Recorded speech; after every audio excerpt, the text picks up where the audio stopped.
ప్రార్థన చేసుకుందామండి. ప్రార్థన చేసుకుందాం.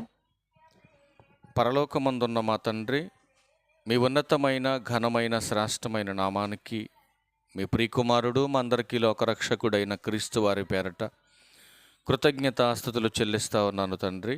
మా తండ్రివైన దేవ, మీ గ్రంథంలోంచి కొన్ని విలువైన మాటలు నీ పిల్లలకు వివరించట కొరకు సిద్ధపడుతుండగా సమయోచితమైన జ్ఞానాన్ని నాకు అనుగ్రహించండి.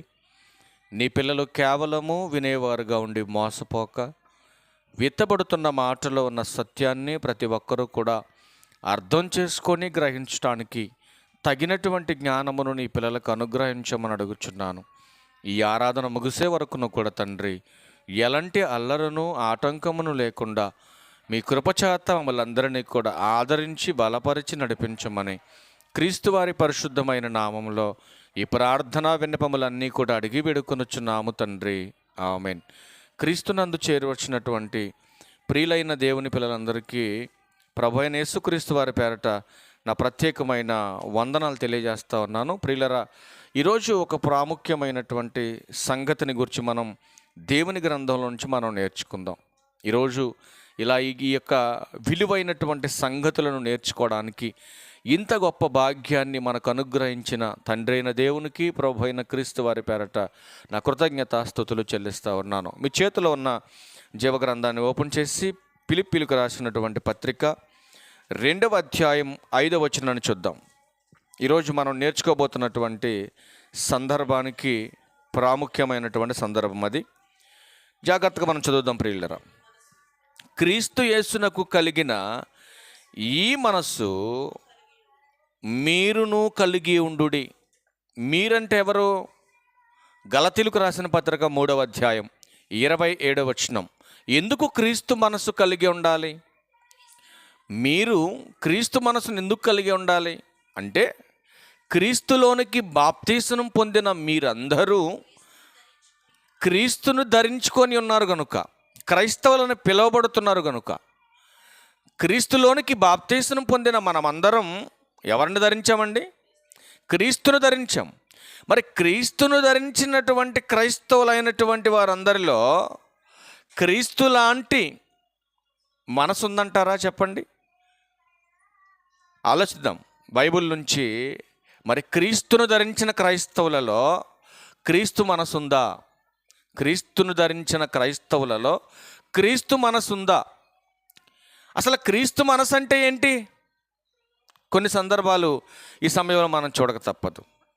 క్రీస్తును ధరించినటువంటి క్రైస్తవులలో క్రీస్తు మనసు ఉందా అని అంటే, ఒకవేళ ఉంటే ఆయన యొక్క మనసు ఎలా ఉంది? అసలు క్రీస్తు వారి మనసు ఎలా ఉంది? అసలు ఇప్పుడు మనం చదువుకున్నటువంటి ఫిలిప్పీలకు రాసిన పత్రిక 2వ అధ్యాయం 5వ వచనం నుంచి 8వ వచనం వరకు చదవగలిగితే చాలా ప్రాముఖ్యమైన సంగతులు అక్కడ ఉన్నాయి. ఒకసారి 5వ వచనం నుంచి మరలా మనం కంటిన్యూషన్ చేద్దాం. క్రీస్తు యేసునకు కలిగిన ఈ మనసు అన్నాడు. ఈ మనస్సు ఏ మనసు అది? ఈ మనసు అంటే ఏ మనసు అది? ఏంటి ఆయనకు ఉన్నటువంటి మనసు? అది మనం ఆలోచించవలసినటువంటి అవసరత ఉంది. అందుకే ఏంటి ఆయనలో ఉన్నటువంటి మనసు అంటే, మనం అక్కడ 3 వచనాలు మనం చదువుకుంటూ రాగలిగితే 8వ వచనం వరకు ఆయనలో ఉన్నటువంటి మనసు ఏదైతే ఉందో దానిని క్రీస్తును ధరించిన క్రైస్తవుల్లో ఉండాలి. ఎందుకంటే క్రీస్తులోకి వచ్చినటువంటి వారు, క్రీస్తును ధరించిన వారు, క్రీస్తు మనసు కనుక లేకపోతే ఖచ్చితంగా పరలోకం పోతుంది. మీరు ఆలోచించాలి. క్రీస్తును ధరించిన క్రైస్తవులలో క్రీస్తు మనసు లేకపోతే ఖచ్చితంగా పరలోక ప్రవేశం వెళ్ళే అవకాశం మనకు ఉండదు. ఇది గమనించాలి. అందుకే ఏంటి అసలు ఆయనలో ఉన్నటువంటి మనసు? 6వ వచనం చెబుతున్నాడు, ఆయన దేవుని స్వరూపము గలవాడై ఉండి దేవునితో సమానముగా ఉండుట విడిచిపెట్టకూడని భాగ్యమని ఎంచుకోలేదు. అంటే దేవునితో ఎలాంటి తత్వం కలిగిన వాడినా? సమానతత్వం కలిగిన వాడు. ఏమంటే సమానతత్వం కలిగినటువంటి క్రీస్తు ప్రభువారు శరీరధారిగా భూమి మీదకి వచ్చి, ఏమండి 33.5 సంవత్సరాలు ఇక్కడ బ్రతికి ఎన్నో అవమానాలు నిందలు పడి తన ప్రాణం పెట్టి తిరిగి వెళ్ళవలసినటువంటి ప్రణాళిక ముందుగానే ఎరిగాడు యేసుక్రీస్తు వారు. అలా తెలిసినటువంటి ఆయన నేనెందుకు ఈ పని చేయాలి, నేనెందుకు నా తండ్రి మాట వినాలి, నేనెందుకు ఈ సర్వమానవాళి కొరకు నేను అనేకమైనటువంటి నిందల అవమానాలు పడాలని ప్రభు అనుకున్నాడండి తన మనసులో? అనుకోలేదండి. అంటే ఆయనలో ఒక తత్వం కనపడుతుంది మనకి. ఏ తత్వం కనపడుతుందండి? ఏది కూడా తండ్రి స్థాయిని మించి ఎప్పుడు కూడా యేసుక్రీస్తు ప్రభు వారు ఆలోచించినట్టుగా మనకు కనపట్టలేదు. ఈరోజు మనతో సమానంగా ఉన్నవారిని, బ్రదర్ మరి స్టేజ్ మీద ఖాళీ లేదు కదా, మరి కింద కూర్చో వెళ్ళని చెప్పామనుకోండి, ఏమండి ప్రభువులాంటి మనసు ఉంటుందా వాళ్ళకి? పరలోకం నుంచి భూమి మీదకి శరీరధారిగా దిగి వచ్చాడు యేసుక్రీస్తు ప్రభు వారు, తండ్రి ఇష్టాన్ని నెరవేర్చడానికి మంచి మనసు కలిగి. మరి ఈరోజు పైన ఖాళీ లేదు బ్రదర్, కిందకెళ్ళి కూర్చుండి అంటే ఏమండి ఒప్పుకుంటున్నారండి? ఊరుకుంటున్నారా? తగ్గింపు ఉందా ఈరోజు? క్రీస్తు లాంటి మనసు ఉందా అండి? మీరు ఆలోచించండి. 7వ వచనంలో చూడండి ఏమంటున్నాడు. 7వ వచనంలో మనుషుని పోలికగా పుట్టి దాసుని, ఏమంటే మనుషుని పోలిక, ఏమంటే దేవుని కుమారుడు మనుషుని పోలిక పుట్టడం అనేది ఒక ఆశ్చర్యం అయితే, ఆ మనుషుడుగా పుట్టినవాడు ఏ పోలికను పోల్చుకుంటున్నాడు? ఏ స్వరూపాన్ని దాల్చాడు? దాసుని స్వరూపం. దాసుడు అంటే ఒక పనివాడు. అంటే దేవునితో సమానంగా ఉన్నటువంటి యేసుక్రీస్తు ప్రభు వారు శరీరధారిగా పుట్టినటువంటి యేసుక్రీస్తు వారు దాసుని స్వరూపంగా ఏమండి మార్చుకున్నాడు అని అంటే, దాసుని స్వరూపంలోకి వచ్చాడంటే నిజంగా ఆయన మనసు ఎంత గొప్పదో మీరు ఆలోచించండి. నుంచోని ప్రసంగాలు చేసేవాడిని చీపురు తీసుకొని ఊడమంటారంటే ఉడుతారా? పోనీ కుర్చీలు తొడవండి తుడుతారా? బరకాలు ఏంటి వేస్తారా? ఏమండి ఏదన్నా కరెంటు ప్రాబ్లం ఉంది, కరెంటు పని చేయవాయంటే చేస్తారా? అది మా పని కాదు బ్రదర్. మరి ఎవరి పని అది? పట్టాలు వేసే పని ఎవరి పని? చేసేవాళ్ళు లేకపోతే ఎవరు చేయాలి? సేవకుడే వచ్చే వాళ్ళ కోసం సేవ చేయాలి. సువార్త చెప్పడం కాదు, నిలబడి అన్ని పనులు చేయగలగాలి. యేసుక్రీస్తు ప్రభువారు ఏం చేశాడండి? ఆయన అన్ని పనులు చేశాడు. ఎందుకు చేశాడు? సువార్త వచ్చిన వాళ్ళ మైండ్లోకి ఎక్కాలంటే, వాళ్ళకి అవసరమైంది ఏదైతే ఉందో అవన్నీ చేశాడు ఆయన. కానీ ఈరోజు మేమేం చేయమండి, మా కోట్లు నలిగిపోతాయి, మా సూట్లు నలిగిపోతాయి, ఏమండి మా బట్టలు పాడైపోతాయి. మేము చేస్తే మాకు ఎవడ విలువిస్తాడండి? మేము చేస్తే మాకెవరు గౌరవిస్తారండి? మేము చేస్తే మాకెవరు వందనాలు చెప్తారండి? ఏమండి ఇలాంటి ఆభావాలు లేవా సమాజంలో? ఇది క్రీస్తు మనసు అంటారు ఎవరైనా? 8వ వచనం చూడండి, చాలా బాగుంటుంది అన్నమాట. మరియు ఆయన ఆకారమందే మనుషుడిగా కనపడుతున్నాడు ఈ సమాజానికి. ఎలా కనపడుతున్నాడు సమాజానికి? ఆకారం, శరీరధార్యంలో మాత్రమే ఎలా కనపడుతున్నాడు? ఆకారంలో చూడటానికి మనుషుల్లా కనపడుతున్నాడు. కంటిన్యూషన్ చేయండి. మరణము పొందినంతగా, అనగా సిలువ మరణం పొందినంతగా విధేయత చూపినవాడు. అండర్లైన్ చేసుకోవాలి ఈ 3 మాటలు. విధేయత చూపినవాడే తన్ను తానే తగ్గించుకున్నాడు.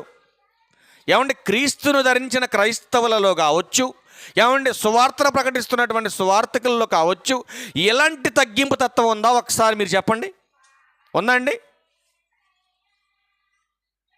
మరి క్రీస్తుని ధరించాం మేము క్రైస్తవులు అని చెప్పుకుంటున్నారుగా, మరి క్రీస్తుకు కలిగిన మనస్సు క్రీస్తును ధరించిన వారిలో ఉందా మీరు చెప్పండి? ఉందా అండి? ఎక్కడ కనపడుతుందండి? కానీ అందరం క్రైస్తవులు అని చెప్పుకుంటున్నాం, కానీ క్రీస్తుకు కలిగిన మనస్సు లేదు అని బైబిల్ చెప్తా ఉందండి. ఇందులో అసలు క్రీస్తుకు కలిగినటువంటి మనసు ఏంటి?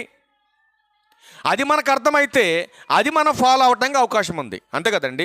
అసలు ఆయనకి ఏ మనసు ఉందో అది మాకు తెలిస్తే కదండి మేము ఫాలో అవటానికి అని మీరంటే, అసలు ఆయనలో ఉన్నటువంటి తత్వం ఏంటో, ఆయన మనసు యొక్క లక్షణాలు, హావభావాలు ఏంటో ఏమండి ఒకసారి మనం కొన్ని మాటలు మనం చూసే ప్రయత్నం చేద్దాం. మొట్టమొదటి లక్షణం, ఆయన మనసుకు ఉన్నటువంటి మొట్టమొదటి లక్షణం ఏంటంటే తగ్గింపు తత్వం. ఏ తత్వం అండి ఇది? తగ్గింపు తత్వం. 2వ మాట చెబుతున్నాడు కదా, విధేయత కలిగినటువంటి తత్వం. 2వది ఏంటి? విధేయత కలిగినటువంటి తత్వం. 3వది దీన మనసు అనే తత్వం. దీనత్వం ఉందండి ఆయనలో. నెక్స్ట్ మాట చెబుతున్నాడు 4వది సాత్వికమైన మనసు. ఎక్కడ కనపడుతుంది ఈ సందర్భం అంతా మనకి? మత్తయి సువార్త 11వ అధ్యాయం 28వ వచనం 29వ వచనం మనం చదువుకుంటే అక్కడికి వెళ్ళి ఆయన దగ్గర ఏం కనపడుతుంది? దీన మనసు, సాత్వికం. నెక్స్ట్ మాట చెబుతున్నాడు కదా, శ్రమ పడేటటువంటి తత్వం. ఏమంటే క్రీస్తుకు కలిగినటువంటి మనసు మనకుంటే, క్రీస్తును ధరించినటువంటి క్రైస్తవులలో క్రీస్తు మనసు ఉంటే ఏమంటే శ్రమ పడతారా పడరా మీరు చెప్పాలి. క్రీస్తు ఎన్ని శ్రమలు పడ్డాడండి? హెబ్రీయులకు రాసిన పత్రిక 5వ అధ్యాయం 7వ వచనం చూడండి. హెబ్రీయులకు రాసిన పత్రిక 5వ అధ్యాయం 7వ వచనం. ఆయన శరీరధారి అయి ఉన్న దినములలో మహారోదనం ఎవరి కోసం చేశాడు? ఎవరి కోసం రోధిస్తున్నాడు? ఆయన బ్రతుకు కోసం రోధిస్తున్నాడా? ఆయన కోసం ఏమైనా బాధపడుతున్నాడా? కాదండి.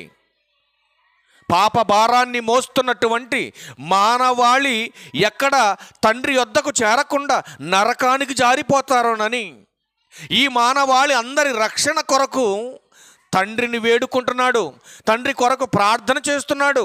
ఏమండి, ఈ మానవాళ్ళందరి కొరకు తండ్రికి ప్రార్థన చేస్తున్నట్టుగా, అక్కడ రోదన చేస్తున్నట్టుగా మనకు కనపడతా ఉంది. ఏమండి, శ్రమపడే తత్వం ఉండాలి. ఐదో మాట. 6వది చెబుతున్నాడు, పవిత్రమైనటువంటి తత్వం ఉండాలి. ఏమండి, క్రీస్తును ధరించారు, మరి క్రీస్తు మనసు లేకపోతే పవిత్రత రాదండి. అంటే పవిత్రత అంటే పరిశుద్ధత. అంటే క్రీస్తులో ఏమేమి తత్వాలు ఉన్నాయి, ఏ మనసు ఉంది ఆయనకేనంటే ఇన్ని లక్షణాలు మనకు కనపడుతున్నాయి. 1 తగ్గింపు తత్వం, 2వది విధేయత కలిగిన తత్వం, 3వది దీన మనసున తత్వం, 4వది సాత్వికం, 5వది శ్రమపడే తత్వం, 6వది పరిశుద్ధత అంటే పవిత్రత. ఏంటి క్రీస్తు కలిగిన మనసు అని అంటే ఇవన్నీ కనపడాలి. ఇప్పుడు చదవండి, ఫిలిప్పీయులకు రాసిన పత్రిక 2వ అధ్యాయం 5వ వచనం. క్రీస్తు యేసునకు కలిగిన ఈ మనస్సు ఏ మనస్సు? ఇప్పుడు ఎక్కడికి వెళ్ళిపోవాలి మనం అంతా కూడా. ఇప్పుడు రాసుకున్న ఆలోచనలు 6 మాటల కాడికి వెళ్ళిపోవాలి. ఏంటి క్రీస్తు యేసు కలిగిన మనసు అని అంటే ఆయన మనస్సు తగ్గింపు కలిగిన మనస్సు, ఆయన మనస్సు విధేయత కలిగిన మనస్సు, ఆయన మనస్సు దీనత్వం కలిగిన మనస్సు, ఆయన మనస్సు సాత్వికమైన మనస్సు. నెక్స్ట్ కంటిన్యూ చేయండి. ఆయన మనస్సు శ్రమ పడేటటువంటి మనస్సు. ఆయన మానవాళ్ళందరి కొరకు శ్రమ పడితే ఈరోజు క్రైస్తవులమైన మనం ఎవరైతే దేవుని జ్ఞానము లేక ఏమంటే పాప భారాన్ని మోస్తూ నరకానికి జారిపోతున్నారో వాళ్ళ కోసం నువ్వు శ్రమ పడాలి. వాళ్ళ కోసమే నువ్వేం చేయాలి? ప్రయాసపడాలి. ఎక్కడుందండి ఇది? ఎవడెక్కడికి పోతే నాకెందుకు, ఎవడలా పోతే నాకెందుకు? ప్రభు అలా అనుకున్నాడా?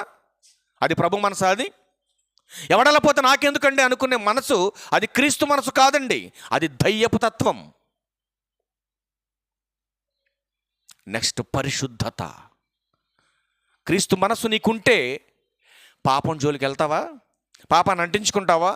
పాపులతో ఉన్నను ఆయన ఎలా బ్రతికాడండి? ప్రత్యేకంగా బ్రతికినటువంటి ఖ్యాతి యేసుక్రీస్తు ప్రభు వారిది. కానీ ఈరోజు పరిశుద్ధులని పిలువబడుతూ పాపులతో కలిసి ఏం చేస్తున్నారండి? ఏకీభవించుతున్నారు వాళ్ళతో. అందుకే 1 కీర్తన 1వ వచనంలో చెప్పాడు కీర్తనకారుడు, దుష్టుల ఆలోచన చొప్పున నడవక, పాపుల మార్గమున నిలువక, అపహాసకులు కూర్చుండ చోట అస్సలు నువ్వు కూర్చోటానికి వీల్లేదు. మరి ఏం చేయాలి నేను అంటే 2వ వచనంలో చెప్పాడు, దేవారాత్రములు దేవుని శాసనాలను నువ్వు ధ్యానించాలంటే మొదట నువ్వు చదవాలి, వినాలి, నేర్చుకోవాలి. అప్పుడే క్రీస్తు మనసు అంటే ఏంటో నీకు అర్థమవుతా ఉంది. ప్రియమైన దేవుని వారలారా, మనము కలిగి ఉండవలసిన మనసు ఏదో ఇప్పుడు మనం కొన్ని మాటలు మనం చూసే ప్రయత్నం చేద్దాం. అందుకే బైబిల్లో ఒక ప్రాముఖ్యమైనటువంటి సంగతిని చెప్పాడండి, మారు మనస్సు. చాలా ప్రాముఖ్యమైనది. క్రీస్తు మనసు ఇప్పటి వరకు మనం చూసుకున్నటువంటి ఇవన్నీ మనలో ఉండాలంటే, ఇవన్నీ మనలోకి రావాలంటే మొట్టమొదటిగా నీ బ్రతుకులో చేంజ్ అవ్వాల్సింది ఏంటంటే నీ మనసు మారాలి. నీ మనసు మారకుండా క్రీస్తు మనసు నీలోకి రాదు. ఇది గమనించాలి. మరి నీ మనసు మారాలంటే ఏం చేయాలి? నువ్వు మారు మనసు పొందాలి. నువ్వు మారు మనసు పొందితే క్రీస్తు మనసు నీకు వస్తుంది. నువ్వు మారు మనసు పొందకుండా క్రీస్తు మనసు నీలోకి రాదు. నువ్వు మందిరానికి వెళ్ళొచ్చు, క్రీస్తు మనసే నీకు రాకపోతే విధేయత ఎలా కలిగి ఉంటావు? నువ్వు దీన మనసు ఎలా ఉంటుందో నీకు? శ్రమపడే తత్వానికి ఎలా వస్తుంది? ఎలా పరిశుద్ధం అవుతావు నువ్వు? అందుకే చాలా స్పష్టంగా పౌలు గారు ఫిలిప్పీ సంఘానికి చెబుతున్నాడు, ఇదిగో క్రీస్తు యేసుకు కలిగిన ఈ మనస్సు మీరును కలిగి ఉండాలి. అలా కలిగి ఉంటేనే పరలోక ప్రవేశం మనకు దొరుకుతుంది. మరొక మాట చెబుతున్నాడు, సమ్మతి గల మనసు ఉండాలంట. సమ్మతించాలి. ఉందా సమ్మతి కలిగిన మనసు? మారు మనసు ఉండాలి, సమ్మతి కలిగిన మనసు ఉండాలి. మూడవ మాట చెబుతున్నాడు, విరిగి నలిగిన మనసు ఉండాలి. ఏ మనసు ఉండాలి? విరిగి నలిగిన మనసు ఉండాలి. ఏంటి, ఇలాంటి భావాలన్నీ మనకుంటేనే, ఇట్లాంటి తత్వాలన్నీ ఉంటేనే క్రీస్తు మనలోకి వస్తుంది. మీకు ముందుగానే క్రీస్తు మనసు గురించి ఎందుకు చూపించానంటే, యాక్చువల్గా ఇవి ఫస్ట్ చూపించాలి. ఇవి చూపించిన తర్వాత ఇవన్నీ కలిగి ఉంటేనే క్రీస్తు మనసు మనలోకి వస్తుందని చూపించాలి. కానీ ముందు మీకు అవి ఎందుకు చూపించానంటే, అసలు క్రీస్తు మనసు ఏంటో తెలిస్తే ఇవన్నీ మనం మార్చుకోగలుగుతాం. నెక్స్ట్, స్థిరమైన మనసు కలిగి ఉండాలి. క్రీస్తు మనలోకి రావాలంటే, క్రీస్తు మనసు మనకు రావాలంటే ఏ మనసు ఉండాలి మనలో? స్థిరమైన మనసు ఉండాలి. ఏమండి, పొట్టు ఒకసారి స్థిరంగా ఉంటుందా? పొట్టు ఒకసారి స్థిరంగా ఉంటుందండి? గాలికి చెదరగొట్టు పొట్టు వలె ఉందిరన్నారు. ఏమండి, ఉందా బైబిల్లో? గాలికి చెదరగొట్టు పొట్టు వలె ఉందిరన్నారు. ఎక్కడుందా మాట? కీర్తనల గ్రంథం 1వ అధ్యాయం చదవండి ఒకసారి అక్కడికి వెళ్ళండి. కీర్తనల గ్రంథం 1వ అధ్యాయం చదవండి. కాబట్టి దుష్టులు అలాగునుండక, ఎవరంటే వీళ్ళు చాలా జాగ్రత్తగా వినాలి తల్లి మీరు. గాలికి చెదరగొట్టే పొట్టు అంటే ఎవరు? దుష్టులు. దుష్టులంటే ఎవరు? క్రీస్తు మనస్సు లేనివారు, మారు మనస్సు లేనటువంటి వారు, వాళ్ళే దుష్టులు. అంటే దుష్టత్వపు లక్షణాలు కలిగి దుష్టుని యొక్క రాజ్యములో, ఆడి యొక్క పరిపాలనలలో వాడి యొక్క ఇష్టాలు నెరవేర్చే వారందరూ కూడా దుష్టులే. వాళ్ళు దేహ సంబంధులు, లోక సంబంధులు. వాళ్ళు సంఘస్థులుగా పిలువబడతారు తప్ప పరలోకస్తులుగా ప్రవేశం లేదు వాళ్ళకి. అందుకే చెబుతున్నాడు, కంటిన్యూషన్ చేయండి. దుష్టులు అలాగునుండక, ఏమంటే దుష్టులు అలాగునుండక అన్నాడు. ఎలాగునుండక 3వ వచనం కాడికి వెళ్ళిపోవాలి. క్వశ్చన్ మనకి ఇక్కడ రేజ్ అయిందంటే ఆన్సర్ పైనే ఉంటుంది. చూడండి ఏమంటున్నాడు, దుష్టులు అలాగునుండక అన్నాడు. ఎలాగుండక? ఆకువాడక తన కాలమందు ఫలమిచ్చు చెట్టు వలె నుండక. ఎలా ఉండక? ఏమంటే కింద చెప్తున్నాడు, దాతాడు చేయునదంతయు సఫలమగును. అంటే దుష్టులకి ఇవన్నీ ఉండవు. అంటే దుష్టుల యొక్క ఆకు వాడిపోతుంది, ఫలమిచ్చే చెట్టు వలె వాళ్ళు ఉండరు, వాళ్ళు చేసేది సక్సెస్ కాదు. ఎందుకు సక్సెస్ కావట్లేదు? వాళ్ళు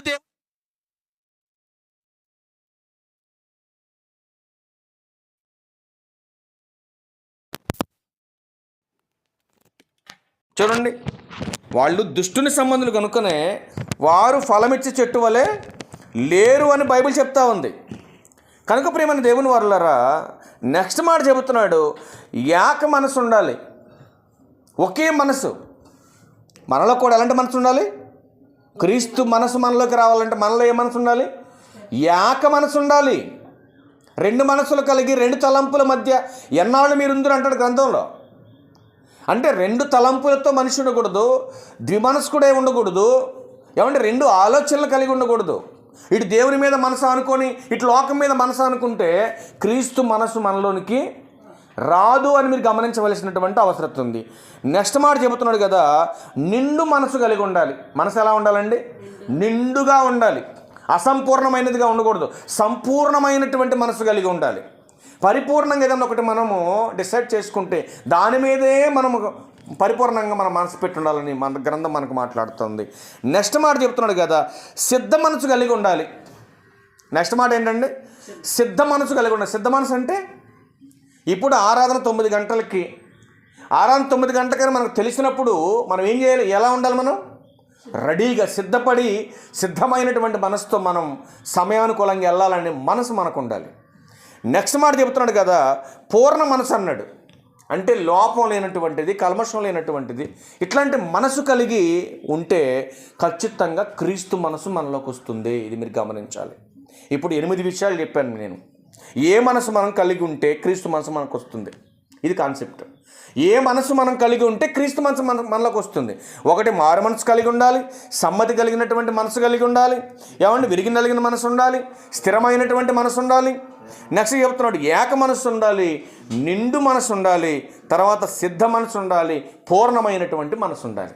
అంటే ఇట్లాంటి మనసు కనుక మనలో ఉంటే ఖచ్చితంగా క్రీస్తు మనసు మనలోకి వచ్చేస్తుందని గ్రంథం చెప్తా ఉంది. ఇప్పుడు మనలో ఉండకున్నటువంటి మనసు ఒకటి ఉంది. జాగ్రత్తగా మనం వీటిని కూడా చూసేసి మనం ముగించే ప్రయత్నం చేద్దాం. ఎందుకు ఇవన్నీ మీకు చెప్పడం జరుగుతుందంటే అపోస్తుడైన పౌలు గారు ఫిలిప్పీయులకు రాసిన పత్రిక 2వ అధ్యాయం 5వ వచనంలో ఏమన్నాడు? క్రీస్తు యేసుకు కలిగిన ఈ మనసు మీరు కలిగి ఉండాలి. ఎందుకు కలిగి ఉండాలి? పరలోకం వెళ్ళాలి కనుక, ప్రభు చెప్పినటువంటి పని చేయాలి కనుక, దేవుని మహిమపరచాలి కనుక. అందుకే చెబుతున్నాడు క్రీస్తు యేసు ఏ మనసు అయితే కలిగాడో అదే మనసు మీరు కలిగి ఉంటే పరలోకం వెళ్ళగలుగుతారు. మరి క్రీస్తు మనసు లేకపోతే పరలోక ప్రవేశం మనకు లేదు.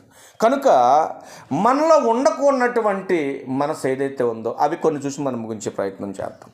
రోమీలకు రాసిన పత్రిక 1వ అధ్యాయం 28వ వచనం చూద్దాం. ఒకసారి సందర్భాలు చూద్దాం. ఇవి ఎందుకంటే మీకు వీటిని నేను లేఖన ఆధారంగా చూపించాలని నేను ఆశపడతా ఉన్నాను కనుక మీకు రెఫరెన్స్ చూపిస్తున్నాను. నేను ఏ మనసు ఉండకూడదో ఒకసారి మీరే నాకు క్లారిటీ చెప్పాలి. నేను వీటిని మీకు రివీల్ చేయట్లేదు, నేను ఒకసారి మీరు జాగ్రత్త చెప్పాలి నాకు. రోమీలకు రాసిన పత్రిక 1వ అధ్యాయం 28వ వచనం చదువుకుందాం ఒకసారి. మరియు వారు తమ మనస్సులో దేవునికి చోటి అనొల్లకపోయిరి గనుక చేయరాని కార్యములు చేయుటకు దేవుడు భ్రష్ట మనసుకు అప్పగించాడు. మనలో ఉండకూడనటువంటి మనసు ఏది? ఏ మనసు? భ్రష్ట మనసు. భ్రష్ట మనసు మనలో ఉంటే క్రీస్తు మనసు వస్తుందా? మీరు చెప్పండి. ఖచ్చితంగా రాదు అని గ్రంథం చెప్తా ఉంది. కనుక భ్రష్ట మనసు మనలో ఉంటే క్రీస్తు మనసు మనలోకి రాదు. తెస్సలోనికలకు రాసినటువంటి 2వ పత్రిక, తెస్సలోనికలకు ఉన్నటువంటి సంఘానికి రాసినటువంటి పత్రిక 2వ పత్రిక 2వ అధ్యాయము వచనము 2.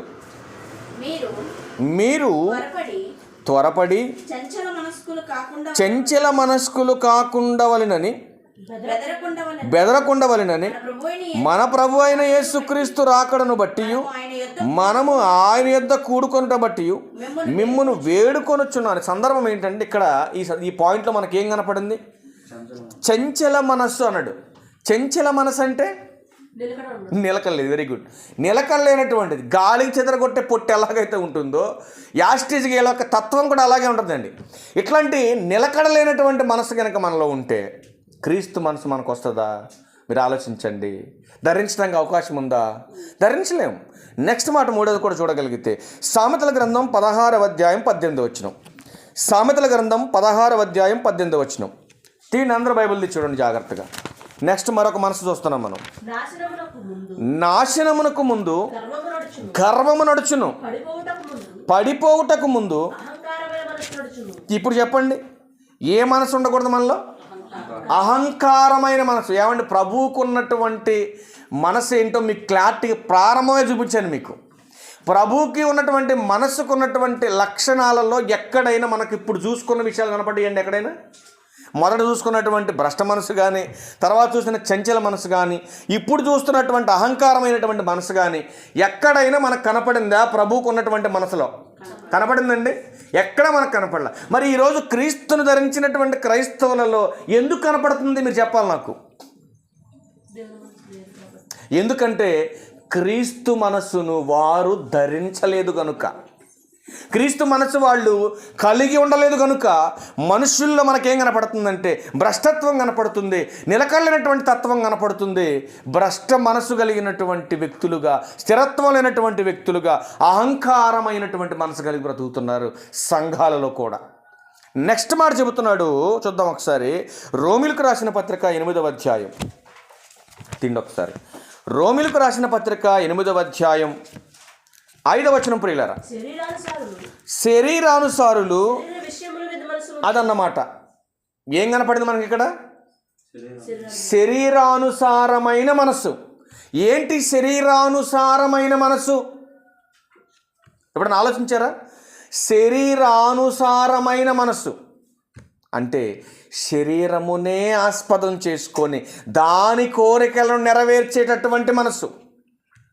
దీనినే శరీరానుసారమైన మనసు అన్నాడు. అంటే శరీరాన్ని అనుసరించి ప్రవర్తించేటటువంటి మనసు ఇది ఆత్మను అనుసరించే మనసు కాదు. కనుక క్రీస్తు యొక్క మనసు మనలోకి రావాలంటే ఏ మనసు పోవాలి? మనలో శరీరానుసారమైనటువంటి మనసు పోవాలి మనలో నుంచి. దానిని విసర్జించాలి మనం, దానిని తొలగించేసుకోవాలి మనం. అందుకే మారు మనసు అనే పదాన్ని అక్కడ వాడాడండి పేతురు గారి ప్రసంగంలో. మీరు మారు మనసు పొందాలి, మారాలి మారాలి మారాలి. ఎందుకు మారాలి? క్రీస్తు మనస్సు మీలోకి రావాలి. నీ మనస్సు మారాలి, క్రీస్తు మనస్సు నీలోకి రావాలి. ఇదంతా రావాలంటే నువ్వేం చేయాలి? వాక్యాన్ని జాగ్రత్తగా విని నేర్చుకోవాలి. అందుకే నెక్స్ట్ మాట చెబుతున్నాడు కదా, కీర్తనల గ్రంథం 12వ కీర్తన తీయండి. కీర్తనల గ్రంథం 12వ కీర్తన 2వ వచనం చూడండి ప్రియులారా. కీర్తనల గ్రంథం 12వ కీర్తన 2వ వచనం. అందరూ ఒకరితో ఒకరు అబద్ధములాడుదురు. చూసారండి, అండలం చేసుకున్న మాట, మోసకరమైన మనసు గలవారై ఇచ్చకములాడు పెదవులతో పలుకుదురు. నిజంగా క్రీస్తు మనసు గనక క్రీస్తు ధరించిన వారిలో ఉంటే ఏ మనసు ఉండకూడదు? మోసకరమైనటువంటి మనసు. ఈరోజు క్రైస్తవుల్లో లేరా, సేవకుల్లో లేరా? మీరు చెప్పండి. మోసం చేసేటటువంటి మనసు కలిగిన వారు. నిజంగా ఈ మనసు, ఇట్లాంటి స్వభావం, ఇట్లాంటి తత్వం కనుక మనలో ఉంటే క్రీస్తు మనసు మనకు వస్తుందా? మీరు చెప్పాలి. వస్తుందండి? అది ఏ మనసు ఇది? ఏ మనసు ఇది? మోసకరమైన మనస్సు. నెక్స్ట్ మరొక మాట చూద్దామా?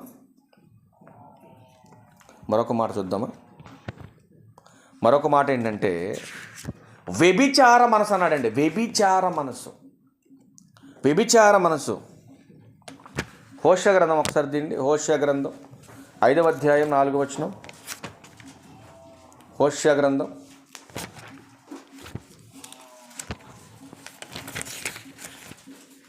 దొరికిందండి.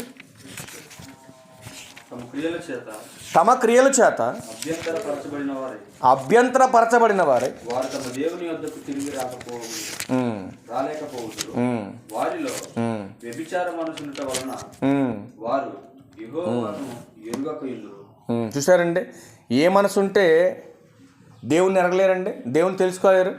వ్యభిచార మనసు ఉంటే ఖచ్చితంగా దేవుని వద్దకు రాలేరు, దేవుని గురించి తెలుసుకోలేరు. కనుక ఇట్లాంటి తత్వం అంతా కూడా మనం ఏం చేయాలండి? విడిచిపెట్టాలి. విడిచిపెట్టి మారు మనసు పొందాలి. మారు మనసు పొందితేనే క్రీస్తు మనసు మనలోకి వస్తుంది. ఇప్పుడు 5 విషయాలు చూపించాను. 5 విషయాలు ఏం చెప్పండి ఒకసారి టకటక. 1 భ్రష్ట మనసు, 2వది నిలకడలేని మనసు, 3వది అహంకారమైన మనసు, 4 శరీరానుసారమైనటువంటి మనసు, నెక్స్ట్ మోసకరమైన మనసు, నెక్స్ట్ మాట వ్యభిచారమైనటువంటి మనసు. ఇవన్నీ కూడా విడిచిపెట్టాలి. ఇవన్నీ కూడా విడిచిపెట్టాలి అని అంటే నువ్వు మారు మనసు పొందాలి. నువ్వు మారు మనసు పొందాలంటే ఇలాంటి వాక్య ప్రకటన జరగాలి. ఇలాంటి వాక్య ప్రకటన జరిగితే అప్పుడు నీలో మారు మనసు అనేది వస్తుంది. సందర్భం ఏంటంటే క్రీస్తును ధరించిన క్రైస్తవులలో క్రీస్తు మనసు ఉందా? ఆలోచించండి జాగ్రత్త. ఉందంటారా క్రీస్తు మనసు? ఏంటి క్రీస్తు మనసు అంటే? తగ్గింపు తత్వం, దీన మనసు అనే తత్వం, లోబడే తత్వం, శ్రమపడే తత్వం, ఏమండి పరిశుద్ధత అనే తత్వం, సాత్వికమైనటువంటి తత్వం. ఈరోజు ఎలాంటివన్నీ మనలో లేవంటే మనలో ఏ మనసు లేదన్నమాట? క్రీస్తు మనసు లేదన్నమాట. కనుక ప్రియమైన దేవుని వారలారా, క్రీస్తు మనస్సు కలిగి మనం ఉంటేనే, క్రీస్తు మనస్సు కలిగి మనం బ్రతికితేనే క్రైస్తవులు మనం పిలువబడటానికి, క్రైస్తవులుగా మనం పరలోకం చేర్చబడటానికి, మనం ఈ లోకంలో క్రీస్తుకి అవమానకరంగా ఉన్నామా, క్రీస్తుకి మహిమ తెచ్చే ఘనత తెచ్చేవారుగా మనం ఉన్నాము. మనల్ని మనమే పరీక్షించుకోవాలని క్రీస్తు వారి పేరట మిమ్మల్ని హెచ్చరిస్తూ నేను హెచ్చరించుకుంటూ ఈ నా మాటలు ముగిస్తాను. అందరికీ వందనాలు. ఇంకా థ్యాంక్ యూ. ప్రభు వాళ్ళ కార్యక్రమంలోకి వెళ్దామండి. రాకచవా